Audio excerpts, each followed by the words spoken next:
napesi mbote na bakambi ya réflexion pe na bandeko nyonso tolandaka réflexion. Naye korépondre question ya ndeko mobali oyo atuni soki baptême eza nécessaire na vie ya moto. Baptême eza important mpona biso bakretien. Baptême ebikisaka te.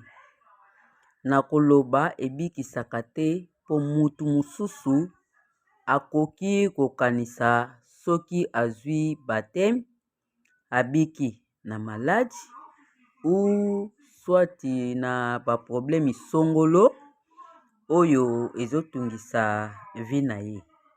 Eza bongo te. Mais baptême eza très important na vie na biso bakretien. Eza déclaration kokufa pe kosekwa na Yesu. Baptême eza signe ya kodéclare publiquement ke ozokufa na Yesu pe ozosekwa na Yesu.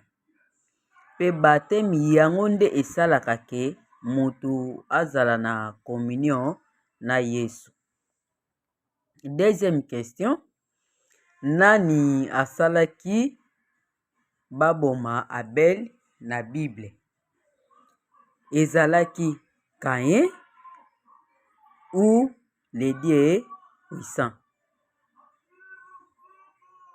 Eza Caïn nde abomaki Abel. Mais mutu asalaki baboma Abel eza ye moko Nzambe. Parce que tango Nzambe aboyaki likabo ya Caïn, andimaki ya Abel, ayebaki deja eloko nini ekosalama. Po Bible ezoloba na biso nyonso oyo ekomelaka biso epai na Nzambe ezalaka mopaya te. Pe apermetaki eloko yango esalama. Pona kolakisa biso bato ke eza kaka motu ya libanda te akoki kosala biso mabe. Ata ndeko na yo obotami na ye akoki pe koyina yo, akoki pe koboma yo. Po oyo nyonso tozo vivre na moi ya lelo ekomama na Bible. Caïn abomi ndeko na ye. Eza pe na ba ndeko mosusu leki na kulutu. Omona kulutu abomi leki, bie leki abomi kulutu. Mwana abomi parent, parent abomi mwana. Bata mitema mabe baza ebele. Batu pe mitema malamu baza. Doki eza ye moko Nzambe akeli mutu pe alingi ezala bongo. Po soki tozongi na kati ya Bible, histoire ya Moïse. Tango Nzambe atindaki Moïse akende kobikisa bana ya Israël na mboka Egypte. Ye moko Nzambe ayebisi Moïse na kokomisa mokonzi ya mboka wana motema makasi. Po abimisa bana ya Israël na Egypte te. Nzambe ye moko alingaki ezala bongo. Atindeli bango bambula mabanki, atindeli bango bambula magorodo, ti ekomi ke mbula ya mabanga, bambula makila, ma ebongani makila biloko nyonso.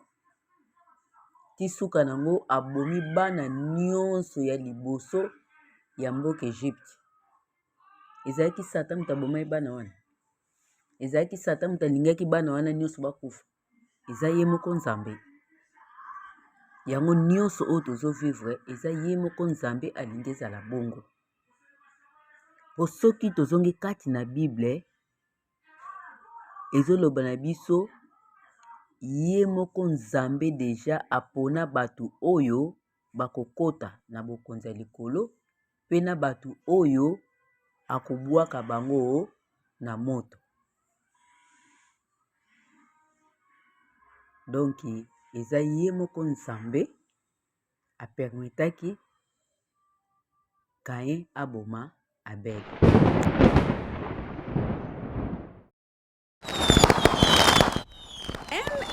Service Traiteur.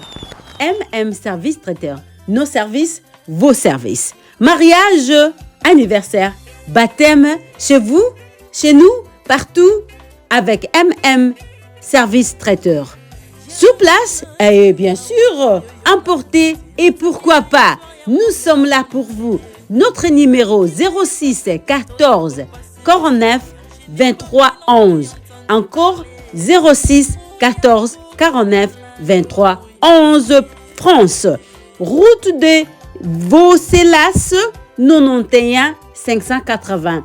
Avec nous, Service Traiteur, super cool, super chic. À manger, à boire, à grignoter.